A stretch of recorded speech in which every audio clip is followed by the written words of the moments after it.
My name's Emily. I'm 34, and if you'd told me a year ago that my own mother would be the reason my divorce went viral in our hometown, I would have laughed. But that night, the night she posted about it, I learned that betrayal doesn't always come from strangers. Sometimes it comes from the person who raised you. It was almost midnight when I saw it. I couldn't sleep, so I scrolled through Facebook, half numb, half lost in the noise of people's lives moving forward while mine felt frozen. Then I saw her name at the top of my feed, Linda Parker, my mom, and beneath it, a long, heartfelt paragraph. The words blurred for a second before I could even process them. "She's been through so much," it began. "But sometimes we have to let our children make their own mistakes." Each sentence cut a little deeper. Private details about my marriage, my ex-husband, and even my therapy sessions. All written in that soft, saintly tone she used when she wanted the world to see her as the caring mother. Dozens of likes. Comments from her friends I hadn't spoken to in years. "You raised her right, Linda. So strong of you to share this." It felt like someone had ripped my skin open in public. I didn't cry right away. I just stared at the screen, frozen, scrolling through strangers' sympathy. Sympathy built on my pain. My mother had turned my heartbreak into her performance piece. And for what? Validation? Attention? Maybe both. I thought about calling her. I even typed the words, "Mom, take this down." But I didn't hit send. Not yet. Because a part of me, a quiet, shaking part, I wanted to see just how far she'd go. What I didn't know then was that her post would do more than humiliate me. It would unearth secrets she'd buried for decades, and turn the people who once adored her completely against her. Growing up, my mom, Linda Parker, was everyone's favorite person. At least that's how it looked from the outside. She had that magnetic charm people couldn't resist. The kind that made grocery store clerks remember her name and neighbors wave from across the street. To the world, she was the sweet, supportive mom. But inside our house, she was something else, a woman obsessed with appearances, with making sure everyone saw how perfect we looked. My dad, Mark, was the quiet one. A construction foreman with rough hands and a soft heart. He didn't talk much, but when he did, it was always calm, steady, like a voice that made you believe things could be okay. I used to wish I'd inherited that from him. Then there was my sister Hannah, 4 years younger. She's married now, with 2 kids and a home straight out of a magazine. She's the golden one, always has been. The one Mom bragged about at every church brunch, every Facebook post, every phone call with her friends. Me? I was the artistic one. The one who moved to the city, wore thrift store clothes, and didn't follow the plan. Mom loved me, I know she did. But it was a love with terms and conditions. Even as a kid, I remember her saying things like, "You'd be so pretty if you smiled more," or "Why can't you be a bit more like Hannah?" She didn't mean it cruelly, or maybe she did. But either way, those tiny cuts never really healed. When social media came around, it became her stage. Every holiday, every dinner, every perfect family photo was curated for her followers. And if something went wrong, a fight, a mistake, anything messy, she'd spin it into a post about lessons or faith. That's how she lived, through the lens of what people thought. And when my marriage started falling apart, I knew deep down she'd see it less as my pain, and more as her embarrassment. I just never imagined she'd turn it into her next inspirational post. When my marriage ended, I didn't make an announcement. I didn't change my relationship status or post a cryptic quote, I just went quiet. After 7 years together, silence felt safer than explaining what went wrong. My ex-husband, Daniel, had been distant for months. Late nights, secretive texts, the kind of emotional absence you can't quite name until it's too late. When I found the messages with another woman, I didn't scream or throw things. I just felt hollow. My mom was the first person I told. She gasped, then whispered, "I knew something was off about him." But instead of comforting me, she pivoted into image control, her version of empathy. "Don't worry, honey. We'll handle this gracefully. No drama." I should have known what that meant.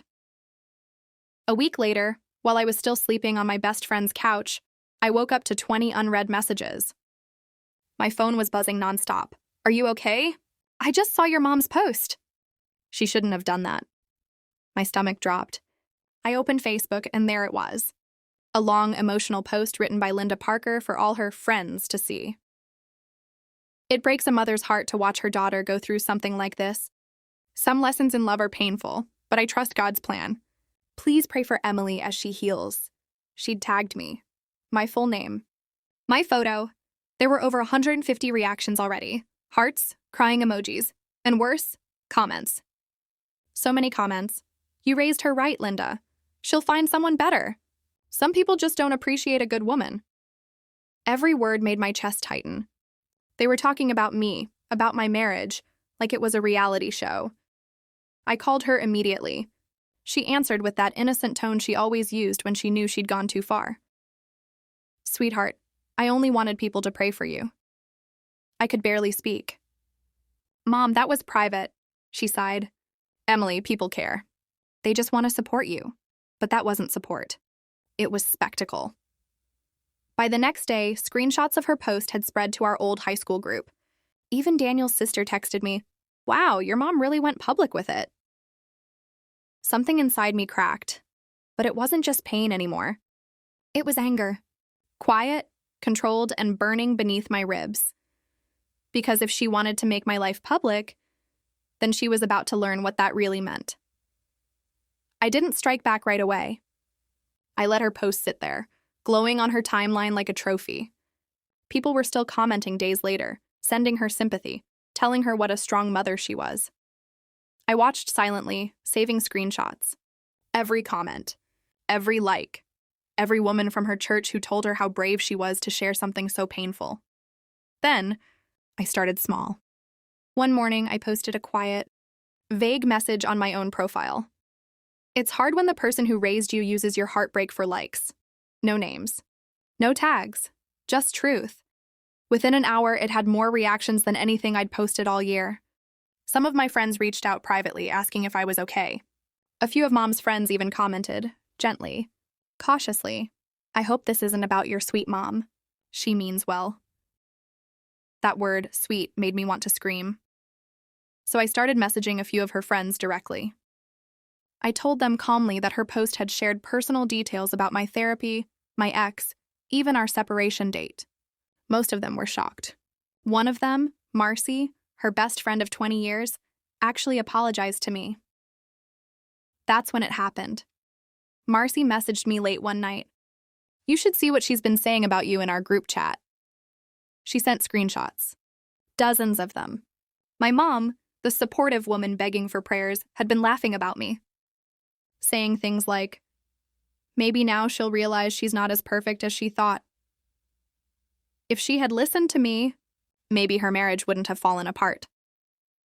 I read them over and over, my stomach twisting.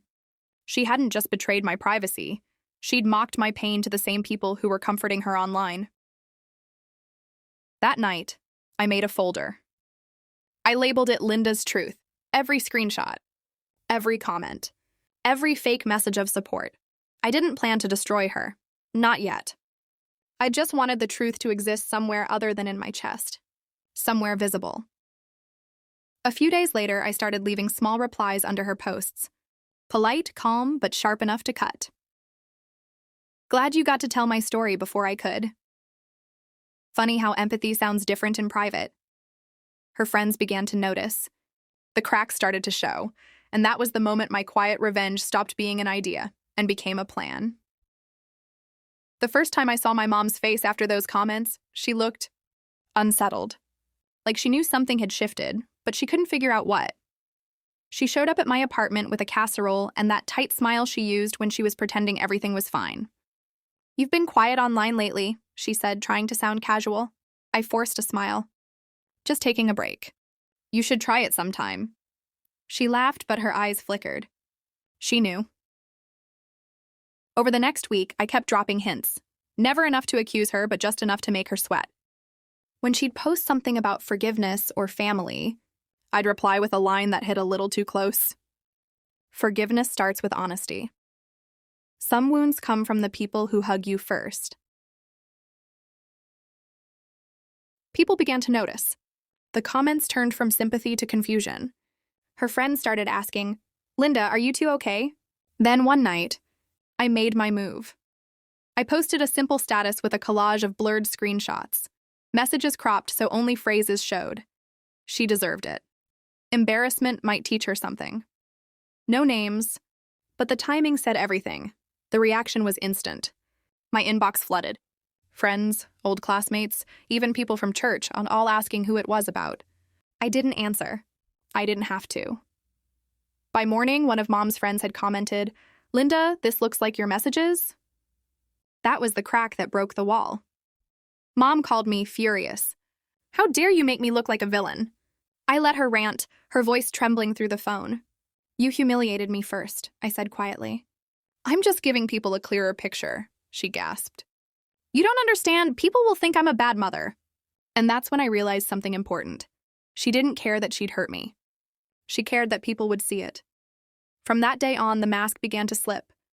She started posting less, replying defensively when people asked questions. Her once perfect image was crumbling, one polite comment at a time. Meanwhile, her best friend, Marcy, was quietly feeding me more messages, more evidence. And buried among them was something I hadn't expected. Screenshots that hinted at my mom's own secrets. Messages that would change everything. Because while she was preaching about family values online, she'd been hiding something that could destroy her reputation completely. And when the truth came out, no Facebook post would ever fix it. The screenshots Marcy sent me that night didn't look real at first. My mom's name at the top of the chat, her smiling profile picture next to a string of messages that made my skin crawl. They weren't about me this time. They were about her friends' husbands. At first, it was harmless enough, little flirty jokes, compliments, heart emojis. But then one of the threads shifted. The messages grew bolder, more intimate. She'd been texting Nancy's husband, a man who'd been at our dinner table dozens of times when I was growing up. "You've always understood me better than anyone," she'd written. "Sometimes I wish we'd met first." I stared at those words for hours, my heart pounding. The woman who'd painted herself as the model mother, the voice of moral guidance, was cheating emotionally behind her own friends' backs. Marcy's message came right after. "You're not the only one she's hurt. Emily, maybe it's time people see who she really is."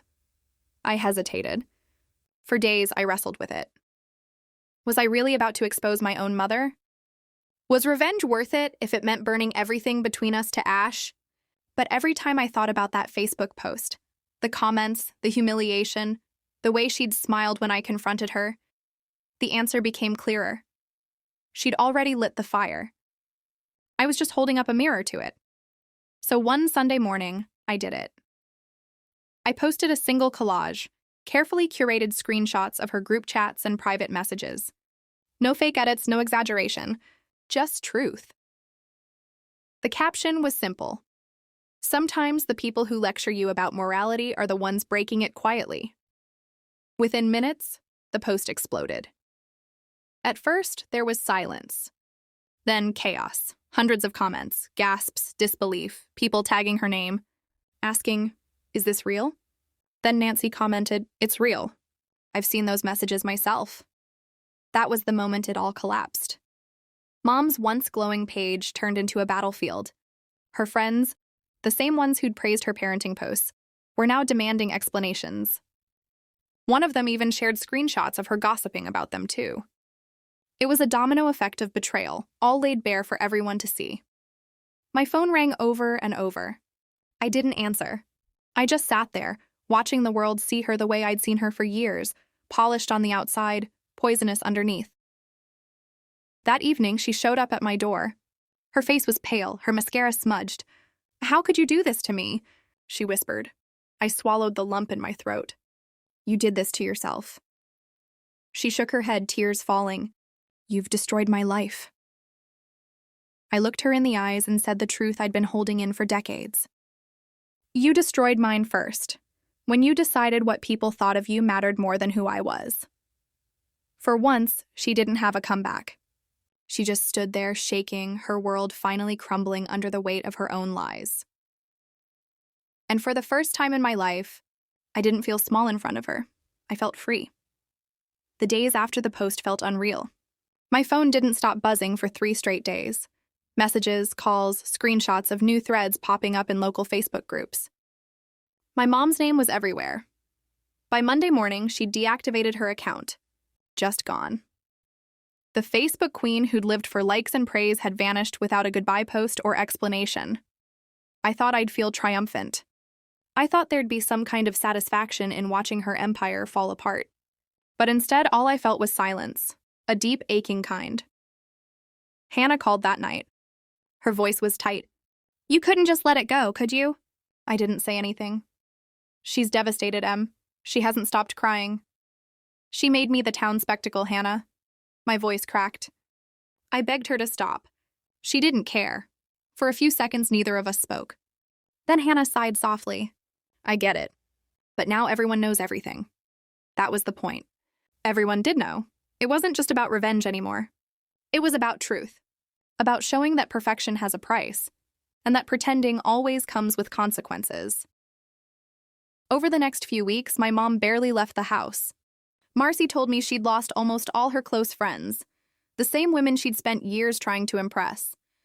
My dad stayed quiet, caught between shame and disbelief. He called me once. "I don't agree with what you did," he said gently. "But I understand why." That was enough. I started therapy again. I needed it. Because beneath the anger and the chaos, there was grief. Grief for the mother I wished I'd had, and for the daughter I'd never been allowed to be. One night, I went back through the screenshots, not to relive it, but to let it go. I deleted them all. Every file, every folder. Watching that Linda's Truth folder disappear felt like unclenching a fist I'd been holding for years. I didn't want to carry her lies anymore. She finally reached out a month later. A single text. "I don't expect forgiveness. I just hope someday you'll remember I tried." I didn't reply. "Not yet, maybe someday I will." But that night, I realized something powerful. Forgiveness doesn't always come before peace. Sometimes peace has to come first. It's been 6 months since everything happened, and life feels quieter, not perfect, not healed, just quieter. Mom never came back to Facebook. She still lives in the same house, still goes to church, but she's a shadow now. People nod politely when they see her, then look away. The same friends who once adored her now keep their distance. Sometimes, I think about how easily our entire lives used to revolve around what people thought. Every photo staged, every caption carefully worded. It's strange how something as small as a post can expose everything that's broken underneath. I haven't spoken to her much since that night. She's tried a few texts, a couple of awkward phone calls. But there's always this space between us, filled with things neither of us knows how to say. And yet, sometimes I catch myself scrolling through old pictures. Holidays, birthdays, moments that almost looked real. For a second, I miss her. Then I remember the ache that came after every perfect smile, and the feeling fades. My therapist asked me recently if I regret what I did. I thought about it for a long time before answering. "I don't regret the truth," I said. "I regret that it had to come to this. Because the truth is, I never wanted revenge. I just wanted her to see me, not as a reflection, not as a project, but as a person. Someone who bleeds, who breaks, who deserves privacy and respect. Now, I'm learning how to live without needing her approval. How to love myself without her validation." Last week, I got a message from one of her old friends, someone who'd been part of the chaos. She wrote, "You did what I never could. You made her face herself." I didn't know how to respond, so I just closed the message and sat there for a while. Because she was right. And maybe that was the real ending. Not the downfall, not the silence, but the truth finally standing on its own. Some betrayals cut deeper than any breakup. But healing starts when you finally stop trying to be loved by someone who only loves your reflection.